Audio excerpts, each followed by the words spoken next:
Every word has a story, and every story teaches a word. Welcome to a new way of learning English through the magic of storytelling. Subscribe and let English gently become part of your life. My name is Emily.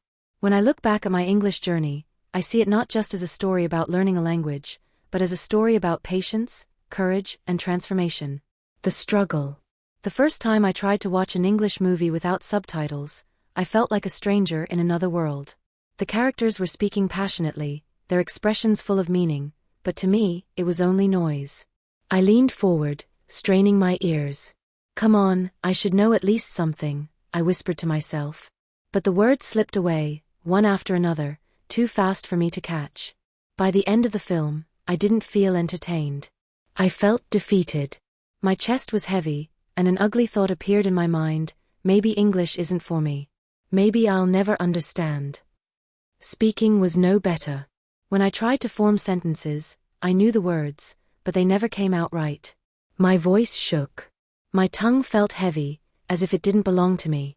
I avoided conversations whenever possible, afraid that people would laugh at my broken sentences. But deep down, I knew I couldn't give up. I had a dream. I wanted to listen freely, to speak confidently, to connect with people across the world. I wanted English not just as a school subject, but as a part of who I am. The first step. One evening, I decided to give movies another chance. This time, I turned on subtitles in my own language. Suddenly, I understood the story, but I still wasn't truly learning. So I challenged myself. I switched to English subtitles. At first, it was overwhelming. I paused every few seconds, rewound scenes again and again, and filled my notebook with unfamiliar words. It was slow, sometimes frustrating, but I kept going.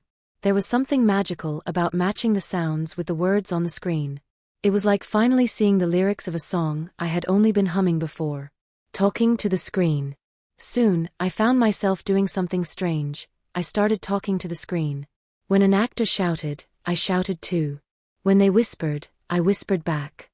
I copied their tone, rhythm, and even their emotions. My small living room turned into a stage. I was the student, but also the performer. I remember one night, I watched a dramatic scene where the actor said, "You don't understand me."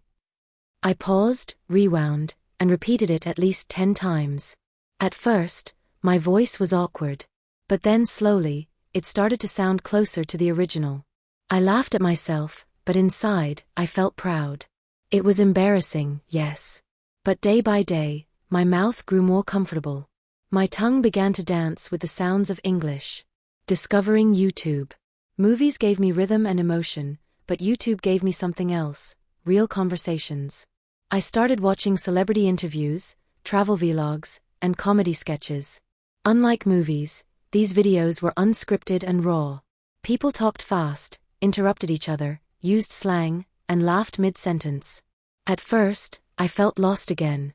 But I kept going. I wrote down phrases like "Are you kidding me?" or "That's hilarious." I practiced them in front of the mirror, pretending I was talking to a friend. Sometimes, I even recorded myself and compared my speech to the video.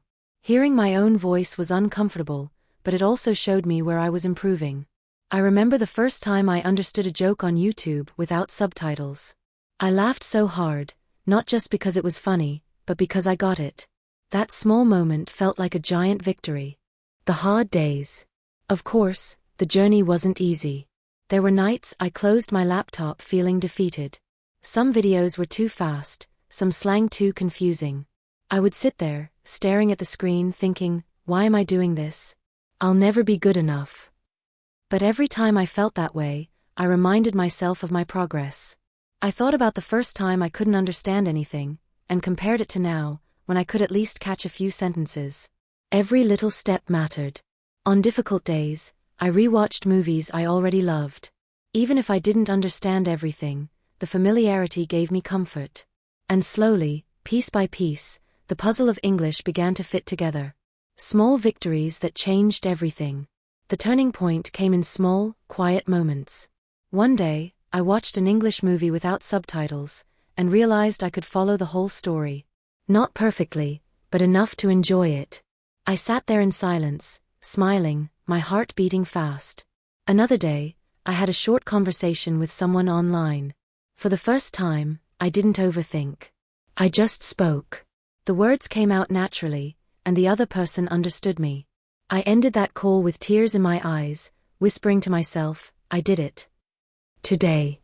Now movies and YouTube are still part of my daily routine, not just for fun, but for growth. I don't panic if I don't understand every word. I listen, I guess from context, and I keep going. When I speak, I feel more natural. I make mistakes, yes, but I also make progress. Looking back, I realize that English was never an impossible mountain. It was just a path, and I had to take it step by step. Movies and YouTube were my companions on that journey. They weren't just entertainment. They were my teachers, my practice partners, my secret key to confidence. The person who once sat hopeless in front of the screen is gone. Now I am someone who can watch, listen, laugh, and speak with pride. My journey isn't over. I'm still learning, still improving, still climbing higher. But now, I walk forward with courage, joy, and the unshakable belief that no dream is too big if you keep moving toward it.